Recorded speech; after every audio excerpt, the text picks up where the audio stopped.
Yarın ne için korkuyor? Yarınından neye korkuyor insan? Hepsinin korktuğu, endişesi bu fena mülkünden, kendisine verilmiş olan rütbenin gitmesinden, malın gitmesinden, iş gücünün gitmesinden, servetinin gitmesinden veya evlat iyalinin gitmesinden, bunlardan dünyaya ait olan her şeyden endişesi vardır, üzüntüsü odur.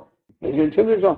Yahu sen bilmiyor musun ki bu fena mülkünde olan hiçbir şeyin devamı yoktur. Yani sen üzüldüğün vakitte, lakin Cenab-ı Allah'ı sen tanıdıysan, Cenab-ı Hakk'ın sana lütfetmiş olduğu imanı dönüp de geri almayacağına inanacaksın bir defa. Ve iman harimine, imanın harimi ismetine girmiş olan kimseye emn-i eman var dedi Allah Celle ve Ala. Ona inanacaksın da ferah edersin.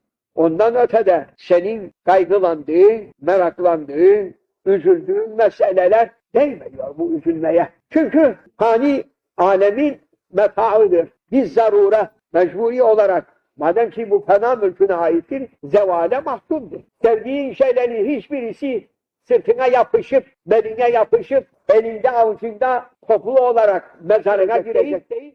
Yok, hepsini bırakacak. Ne üzülüyorsun yarın için?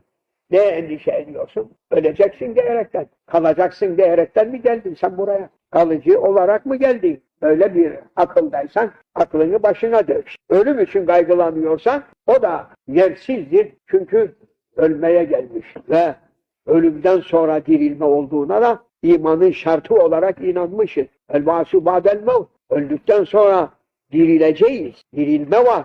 Hem hakiki dirilme var. Sen hakiki dirilmenin neşesiyle neşeleneceksin ey ahmak. Ölümden ne ürkersin? Ölümün arkasında dirilme varken sana ürkmek neye? Ey mümin!